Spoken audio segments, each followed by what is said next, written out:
It's September 29th. In the last clip, I talked about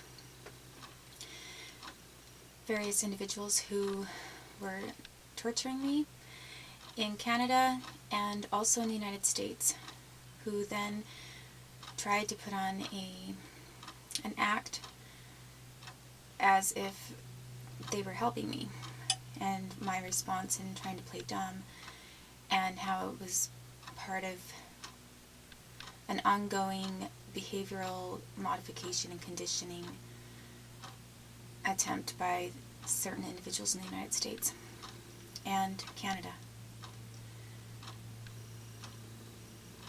The individual that I talked about, Mark, from Boston, Massachusetts, who showed up after I called the FBI in New Mexico, who I talked about, he had, I don't really know what his connections to Canada were, but he did have a Canadian video. It was a pornographic video, but it was from Canada and from, I guess, made in Canada, and was called, I think I wrote about it one time, but the Queen's something or other. And it was Canadian. I remember wondering why he had a Canadian porn movie in his truck. So this is the person who told me he had been in the U.S. Army. And then he said that he became a truck driver, but he was thinking about taking a contract with Blackwater or some other group, I guess maybe the military in general, to go overseas and drive a truck there on a high risk situation where basically you could get killed, and it's so likely that you could get killed that they pay you a lot of money to do it, because odds are that you are not going to live to see the paycheck. Or that maybe it goes to the family after that. So that is what he told me. And he's the person, again, that I said dropped me, who was observing me when I was tortured while sitting in his truck, and who made a lot of weird comments indicating he knew. And then he took me to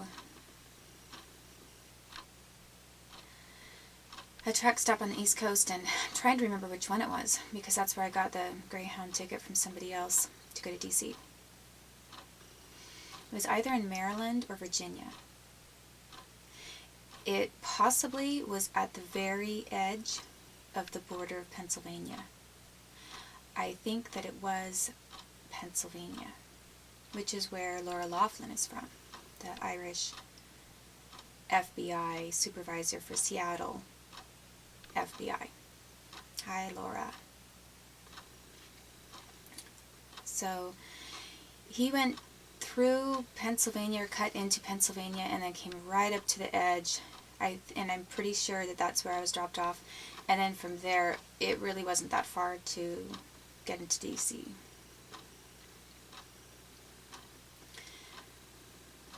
So after that, as I said, I met some different individuals, and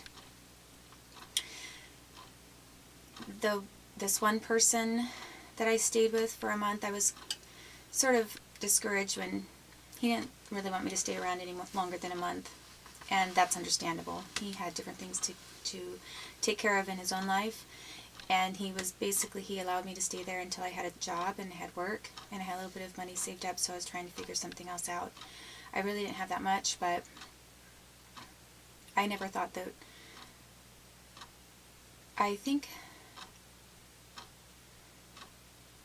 actually, I do believe it towards the end, he did sort of lock me out.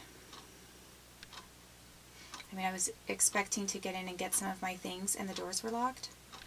And then he wasn't anywhere to be found, and I kept trying to call him, and he never returned my calls. So I did think that that was strange. The one thing that I could really give him a lot of credit for is that I think I mean, it doesn't matter if he's black or white or Hispanic or whoever. It really doesn't matter, but because sometimes black men maybe get a bad rap on things, he was one that was an exception in the sense of not attempting to date rape me while I was incapacitated. He never tried to touch me on his own, made any kind of a move in that regard. So I'm sure that possibly if I had invited something, or I don't know, I really can't say, but, and he typically had as much or more than I did to drink from what I could see. Pretty much the same approximate amount. So I felt that in general thankful for that situation. I did wonder why he had just suddenly locked me out and then he wouldn't take my calls at all. There hadn't been any kind of an altercation at all, and hadn't taken anything, and he never accused me of that. So I don't know what that was about. One thing that I did do is I went to got me into the Bethesda Navy Hospital to meet some people who did things like blood assays, that sort of thing. It wasn't the same hospital, though, that I had looked up that really did the serious work in finding problems, that occur in the blood, which can be found in the blood and in different cells, and how it breaks up or alters the cells after someone has been tortured with technology. And so Bethesda, was not equipped in the same way as this other hospital that I had looked up. But since I was there, I asked him if there was anyone who did anything like that. And I wanted to talk to somebody, and I tried to find someone who could help me with it. And the problem, I don't remember what it was, because somebody did sort of say that they might be able to help out but with that. But right about the time that I got an email that somebody could possibly help me out with that, I think that was about the time that I got locked out. I think we had already talked, and so I knew that I was about to find a new place. And I don't think it was a situation where he just locked me out and I couldn't get my things, and I was totally unaware. It was more of a situation where I thought he was going to be home at a certain time, or I thought maybe this one door that was usually open that I went through would be open, and it wasn't, like this back door. So then I had to wait and then pick up my things, and that's how that went. But it wasn't like no heads up whatsoever. So it happened about the time that I was trying to get this assay of some kind, and that I talked to somebody. And after that happened and I had to find a place to stay, I could not continue to pursue that, and I do believe that there was some other hinge to it. Like they wanted me to pay a little bit of money, or the guy was saying that he could help with it maybe, but then they never did, or they never set up an appointment time. So then it never happened. But I know for a fact that if they had followed through and had me go to no matter where I was or where I was living, if they had said, yes, we're going to do this, I would have shown up to do it because it was important to me. So I think that I was kind of told that they would do it, and then they didn't want to do it.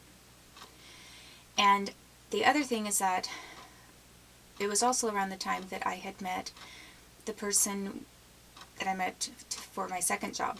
So I had this one position at a coffee place, and then I took a second position at the Post Pub. By that time, having met Chris Dabney, who was the person who then talked to his supervisors, and they said that I could work as a waitress. And also, I remember I said in this last clip that, the last couple clips back, that CPS never gave me my file or any of my discovery. CPS, that's true. And when I actually think about what things had happened in DC and compare it with what CPS was doing, CPS basically allowed my 30-day timeline chance for appeals, where basically to write an appeal, I need to have some kind of I needed to know what grounds I was appealing on. I didn't know anything about what they had said about me in that hearing. I didn't even know what the case was about. I didn't know what any of their documents were about. So basically it was pretty much like taking me, kidnapping my son, torturing me, and then telling me, now we're going through a legal process, but they never did anything that was in line with what the legal process is about.